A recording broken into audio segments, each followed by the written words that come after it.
Welcome to Story-Driven English. Have you ever wondered what would happen if someone from ancient times suddenly appeared in our modern world? How would they react to seeing planes in the sky?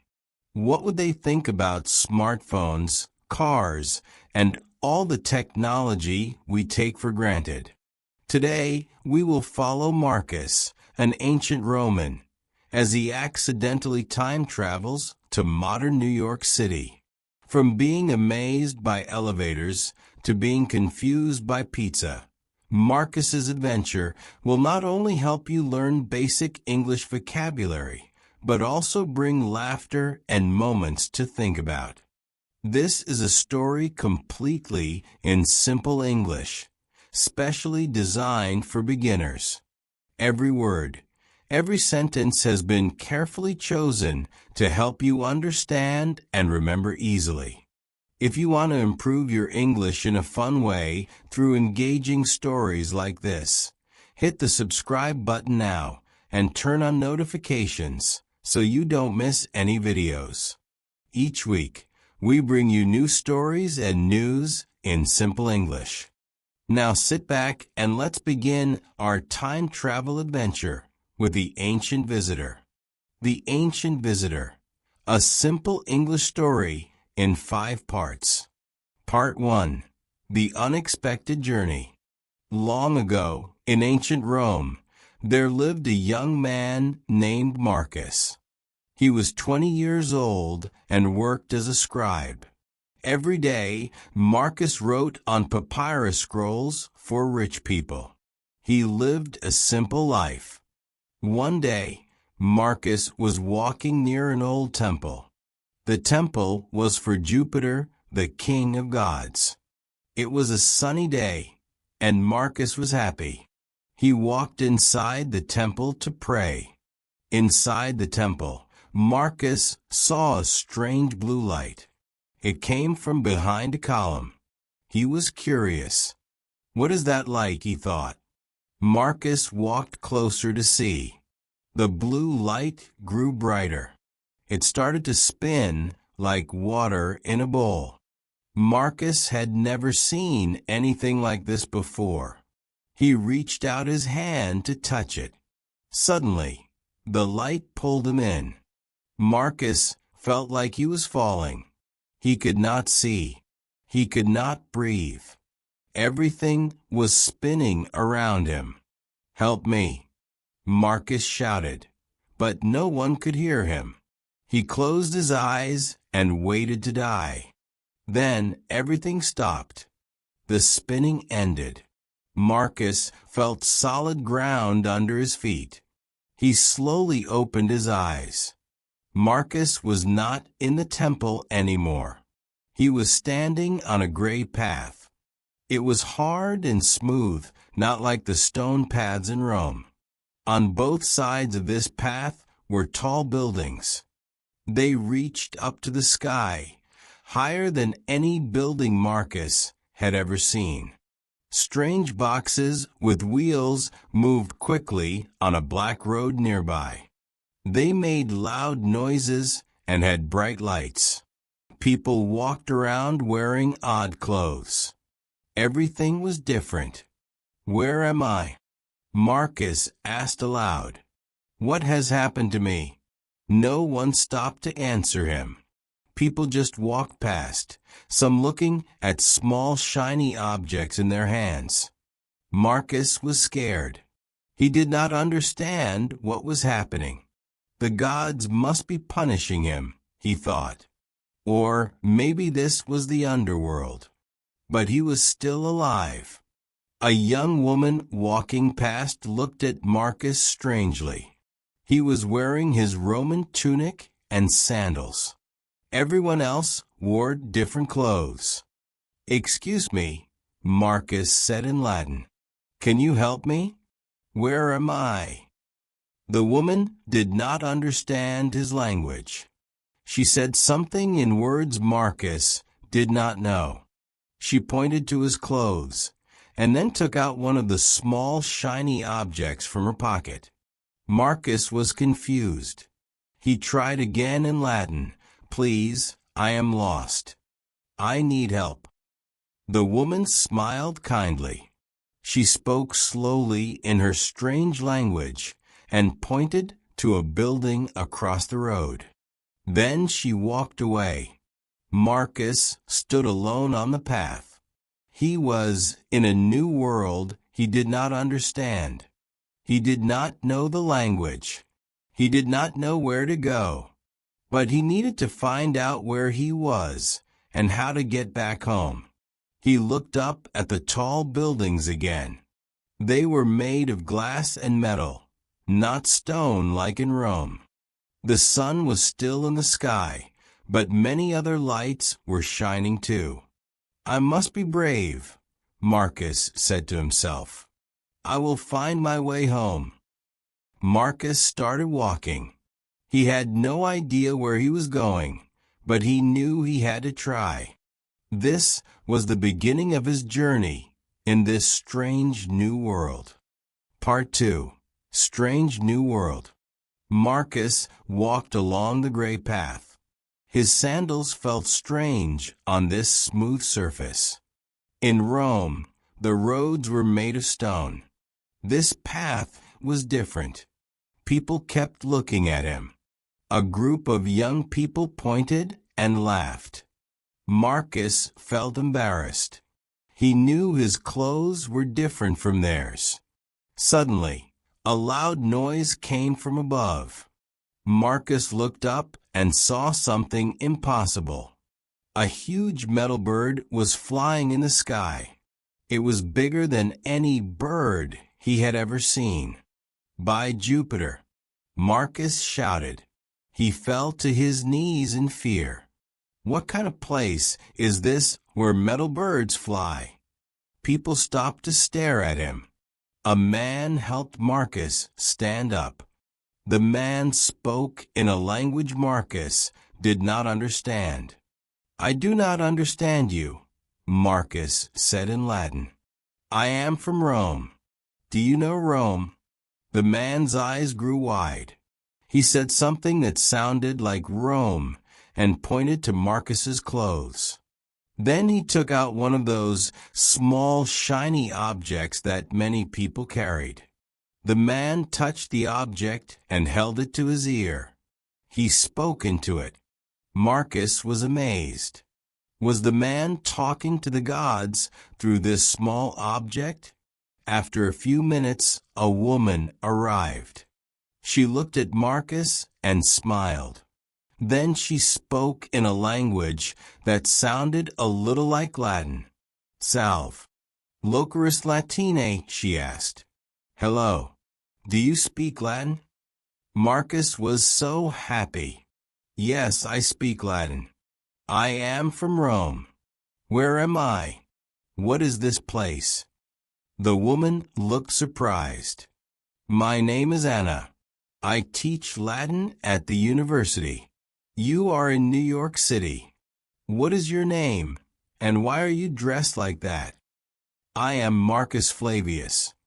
I am a scribe from Rome. I was in the temple of Jupiter, and then a blue light brought me here. What is New York City? Is it far from Rome? Anna looked confused. Rome is in Italy across the ocean. New York is in America. And what year do you think it is?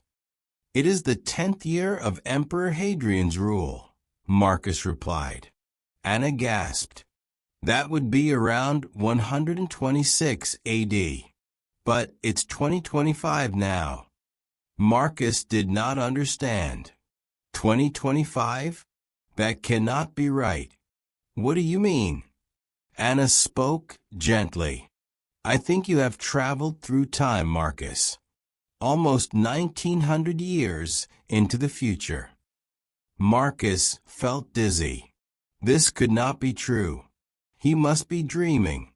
Or the gods were playing a trick on him. Come with me, Anna said. I will help you understand this world. You need different clothes, and you need food and a place to stay. Marcus was afraid. but he trusted Anna. She was the only person who understood him. They walked to a building. Anna pressed a button on the wall, and the wall opened by itself. Marcus jumped back in fear. "It's called an elevator," Anna explained. "It will take us up without climbing stairs." They went inside the small room. Anna pressed another button. The room started to move up. Marcus held onto the wall. His heart was beating fast. "This is magic," he said. Anna laughed. "No, it's technology. You will see many amazing things here that might seem like magic to you." When the elevator stopped, they walked through a hallway. Anna took out a small metal object and put it in the door. The door opened. "This is my apartment," she said. "You can stay here until we figure out what to do." Marcus looked around. The room was full of strange objects. There was a big black square on the wall, small lights without fire, and many other things he did not recognize. "Sit down," Anna said, pointing to a soft chair. "I will get you some water." Anna went to another room. Marcus sat down carefully.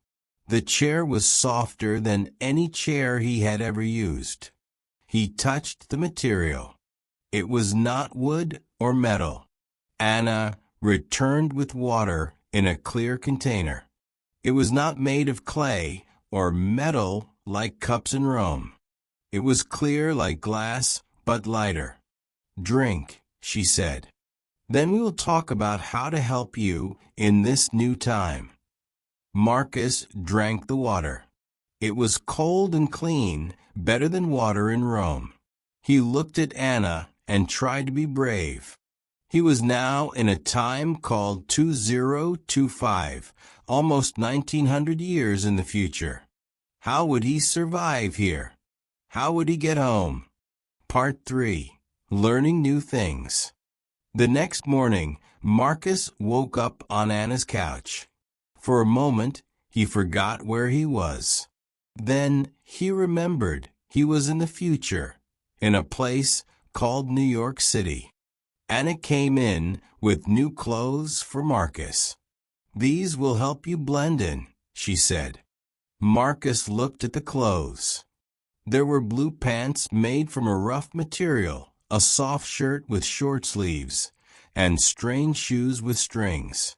"How do I wear these?" he asked, holding up the pants. Anna showed him how the clothes worked. The pants had a metal thing that went up and down to close them. The shoes had strings that tied together. After Marcus changed his clothes, Anna gave him food. It was bread that was toasted and had sweet fruit spread on it. Marcus had never tasted anything like it. "This is delicious," he said. "What is this sweet spread?" "It's strawberry jam," Anna explained. "Do you like it?" Marcus nodded and took another bite. In Rome, only the very rich have sweet food like this. After breakfast, Anna showed Marcus a small rectangle. She touched it, and it lit up with colors. She called it a phone. "Everyone in our time has one of these," she said. "We use them to talk to people far away, to find information, and to see pictures and videos." "What is a video?" Marcus asked. Anna touched the phone, and suddenly there were moving pictures of people. They were talking and moving inside the small rectangle. Marcus dropped the phone in shock. "By the gods, there are tiny people trapped inside." Anna laughed. "No, they're not real people inside. It's like a moving painting. We call it a video." Next, Anna showed Marcus how water came out of a metal tube in her kitchen. He just had to turn a handle, and clean water appeared. In Rome, Marcus had to walk to the public fountain every day for water. Your world is full of magic, Marcus said. Not magic, Anna corrected him. Science and technology. Humans learned how to make these things. We learned how to use electricity. What? Marcus asked. Electricity. It's a kind of energy that powers our lights, our phones, our computers, many things in our world. And it took Marcus to the window. From there, he could see the whole city. Tall buildings, roads full of cars, and people everywhere. Those fast boxes on the roads, what are they? Marcus asked. They're cars. They're like chariots that move without horses. People use them to travel around the city. Marcus was amazed. In Rome, only the rich have chariots pulled by horses. Here, everyone has these cars. Many people do, yes, Anna said. Or they use buses or the subway. What is a subway? It's like a long car that goes under the ground. Many people ride in it together. Marcus was confused. Under the ground? Like in the underworld. Anna smiled. No, we dug tunnels under the city for trains to travel through. It helps people move around the city quickly. Marcus shook his head. Your world is so strange. Everything is fast. Everyone is busy. Yes, that's true, Anna agreed. Sometimes too busy. Later, Anna turned on what she called a television. A big box with moving pictures, like the phone, but much larger. She showed Marcus moving pictures of Rome as it is now. Marcus saw the Colosseum, which was still being built when he lived in Rome. He saw the ruins of the Forum, where he used to walk every day. His eyes filled with tears. This is Rome now, he asked. Yes, Anna said softly. Some buildings from your time still exist, but many are in ruins. Rome is still a beautiful city, though. Marcus was quiet for a long time. Then he asked, Anna, do you think I can ever go home? Anna put her hand on his shoulder. I don't know, Marcus, but we'll try to figure it out. First, you need to learn more about our world. And I need to learn more about how you came here. Maybe then we can find a way to send you back. Marcus nodded. He was scared, but also curious. This new world was frightening, but also amazing. He had so much to learn. Part 4, The Big City.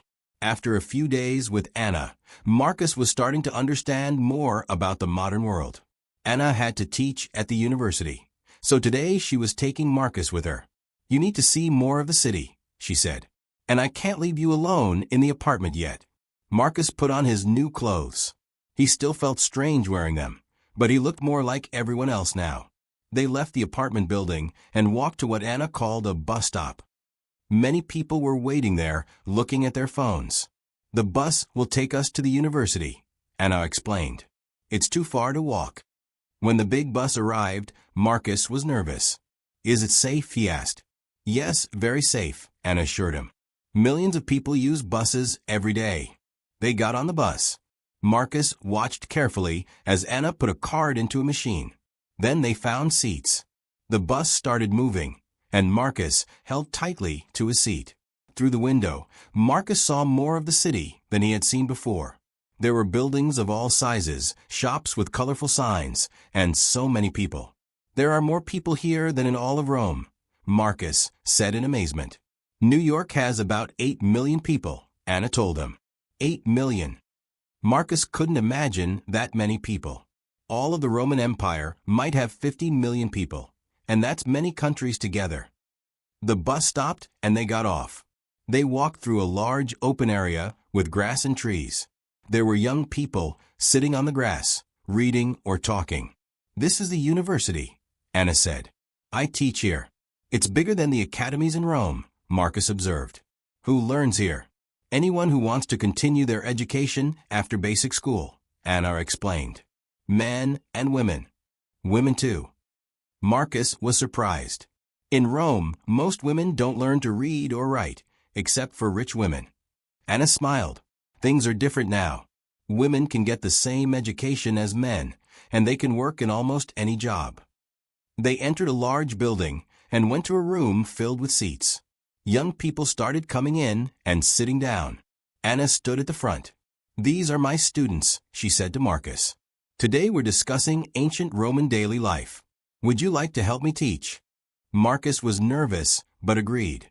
When Anna introduced him as a special guest who knows a lot about Roman life, the students looked interested.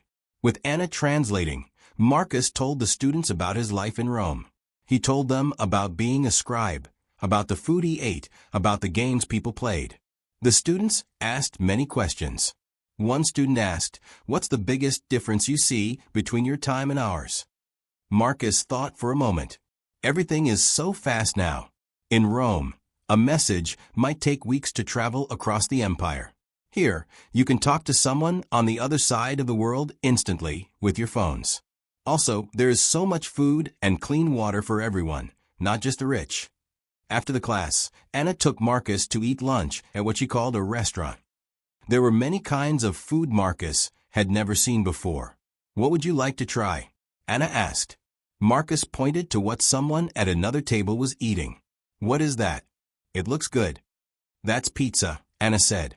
"It actually comes from Italy, but not from ancient times. It's now popular all over the world." They ordered pizza. When it came, Marcus took a bite and smiled. "This is wonderful. We have nothing like this in Rome." After lunch, they walked through a busy part of the city. Marcus saw people from many different countries, wearing different clothes, speaking different languages. "In Rome, we see people from different places too, but not this many," Marcus said. "Are all these people Romans? I mean Americans?" "Some are Americans, but many are visitors from other countries," Anna explained. "New York is a place where people from all over the world come to live or visit." As they were walking, it started to rain. Anna opened what she called an umbrella. It kept them dry as they walked. "This is clever," Marcus said, touching the umbrella. "In Rome, we just run for cover when it rains." They visited a building Anna called a museum. Inside were objects from different times and places, including ancient Rome. Marcus saw statues, pottery, and tools similar to those from his time. "These are from your world," Anna said. "We keep them to remember the past." Marcus touched a glass case containing a Roman stylus and wax tablet, tools he used every day as a scribe. "This is just like mine," he said quietly. "It's strange to see the tools I use every day in a museum, like they're from a lost world." "To us, they are from a lost world," Anna said gently. "But your world helped create ours.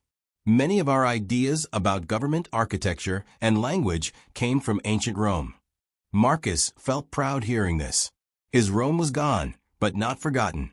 As they left the museum, Marcus looked up at the tall buildings around him. "Anna, do you think I'll ever understand this world completely?" Anna shook her head. "Probably not completely. Even people born in this time don't understand everything about it. But you're learning quickly." Marcus nodded. "And do you think we'll find the blue light again? The one that brought me here?" "I don't know," Anna admitted. "But tomorrow we're going to visit a scientist friend of mine. Maybe he can help us understand what happened to you." Marcus looked around at the busy city one more time. Part of him wanted to go home, but another part was curious about what else this amazing future world had to show him. Part 5. The Way Home. A week had passed since Marcus arrived in the future. He had learned so much. He could now use a toaster, watch television, and even make simple phone calls on Anna's phone. Today, they were visiting Anna's friend, Dr. Chun. He was a scientist who studied physics. Dr. Chun knows about time and space, Anna explained as they rode the subway to his laboratory. If anyone can help us understand how you traveled through time, it's him. Marcus was getting better at riding the subway, but he still held the handrail tightly. The speed and the noise still frightened him a little. They arrived at a large building with many glass windows. Inside, they took an elevator to the top floor. Dr. Chun was waiting for them.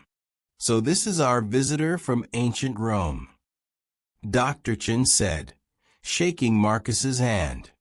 Anna translated for Marcus. Dr. Chun asked Marcus many questions about the blue light and exactly what happened in the temple. Marcus tried to remember every detail. "And you say this happened on the summer solstice?" Dr. Chun asked. "The longest day of the year?" Marcus nodded. "Yes, it was the feast day of Sol Invictus, the sun god." Dr. Chun typed something on his computer. "Interesting. There are theories about time rifts, breaks in time, that might occur during solstices when the Earth's magnetic field aligns in certain ways." "Can you help Marcus get home?" Anna asked. Dr. Chun looked serious. "Maybe. If the time rift happens in predictable cycles, it might appear again. Let me check something." Dr. Chun typed more on his computer. After a few minutes, he looked up excitedly.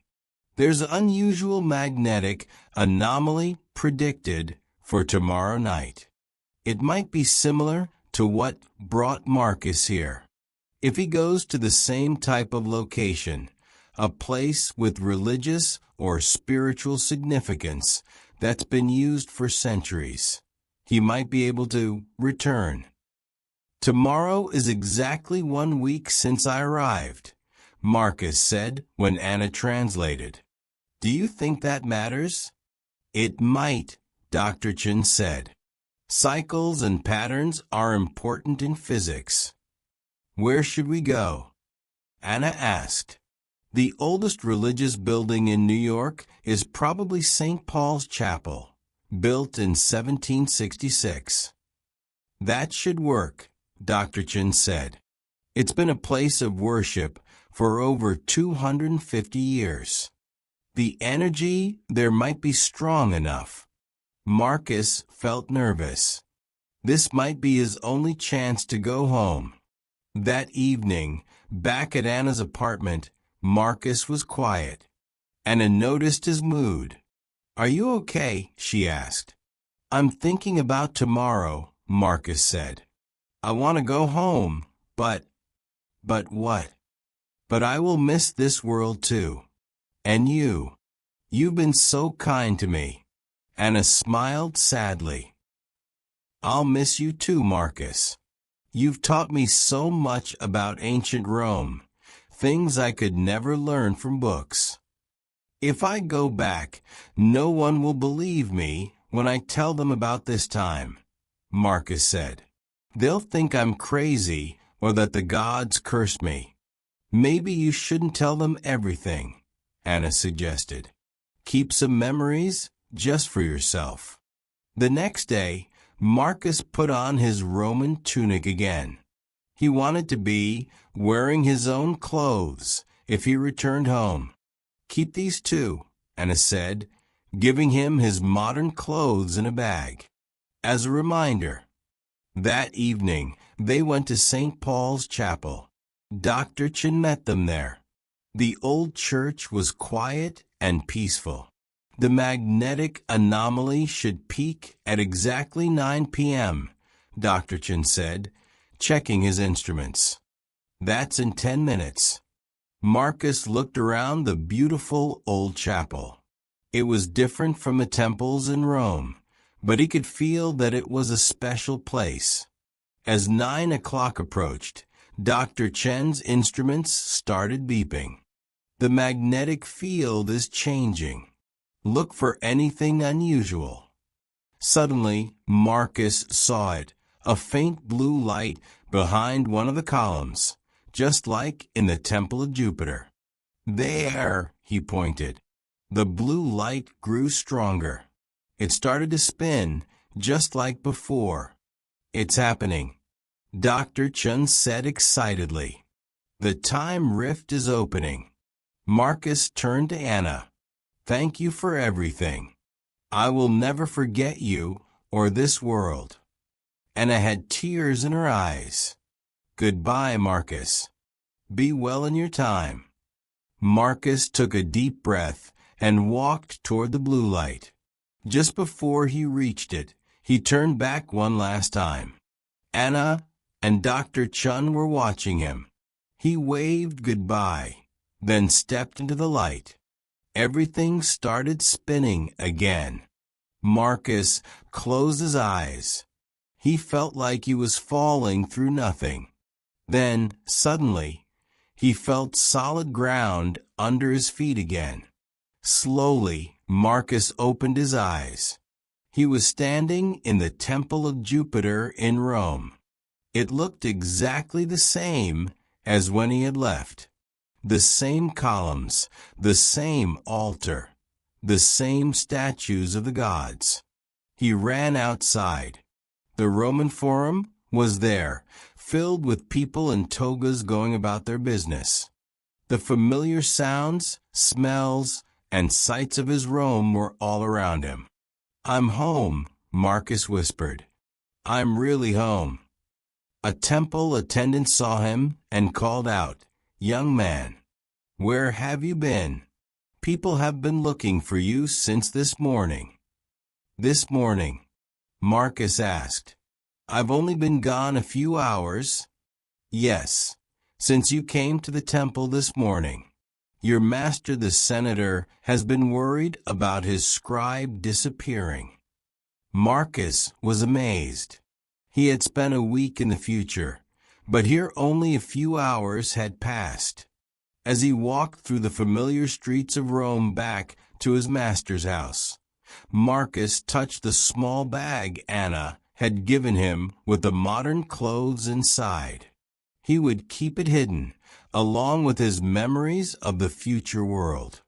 Someday, he thought, far in the future, a woman named Anna will teach her students about ancient Rome, and she'll tell them about a scribe named Marcus who visited her time. They probably won't believe her either. Marcus smiled to himself. He had traveled nearly 1900 years into the future and had returned with knowledge no one else in Rome had.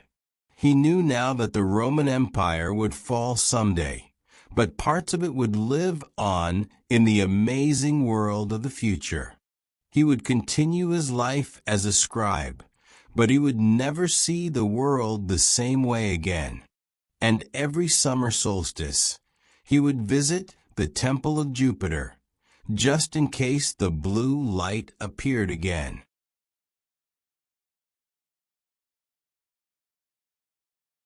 Ancient ADJ example. Marcus was from ancient Rome. Explanation. Very old, from a time long ago in the past. Strange ADJ example. Everything in this new world was strange to Marcus. Explanation. Unusual or different from what you know. Curious ADJ example. Marcus was curious about the blue light. Explanation. Wanting to know or learn about something. Future N example. Marcus traveled to the future. Explanation. The time that will come after now. Building N example. The buildings in New York were much taller than in Rome. Explanation. A structure with walls and a roof, like a house or office. Technology N example. Modern technology seemed like magic to Marcus. Explanation. New machines, equipment, and ways to do things. Understand V. Example. Marcus did not understand the new language. Explanation. To know what something means or how it works. Different ADJ. Example. The clothes were very different from his Roman tunic. Explanation. Not the same as something else. Learn V. Example.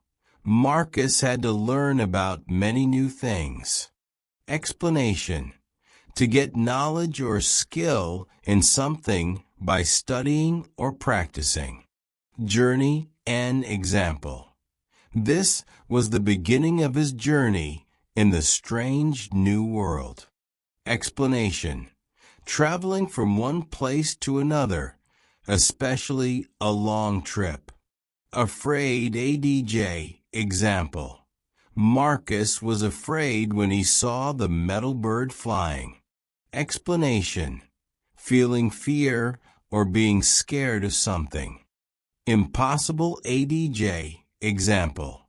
Flying metal birds seemed impossible to Marcus. Explanation. Something that cannot happen or be done. Amazed ADJ. Example. Marcus was amazed by the phone. Explanation. Very surprised or impressed by something. Travel V. Example. People use cars to travel around the city. Explanation. To go from one place to another, often a far distance. Modern ADJ. Example. The modern world was frightening but also amazing. Explanation. Of the present time or recent times. Return V. Example. Marcus wanted to return to his home in ancient Rome. Explanation. To go back to a place where you were before. Remember V. Example. Marcus tried to remember every detail about the blue light. Explanation. To keep something in your mind from the past. Scientist N. Example. Dr. Chen was a scientist who studied physics. Explanation. A person who studies science and works to discover new things. Believe V. Example. No one would believe Marcus when he told them about the future. Explanation. To think that something is true. Time N. Example. Marcus traveled through time to the year 2025. Explanation. What we measure in minutes, hours, days, and years. Thank you for watching The Ancient Visitor. We hope Marcus's time travel adventure helped you learn simple English words and sentences, while also entertaining you. If you enjoyed this video, please hit the like button and share it with friends who are learning English. Don't forget to leave a comment telling us what you thought about the story, or what story you'd like to hear next.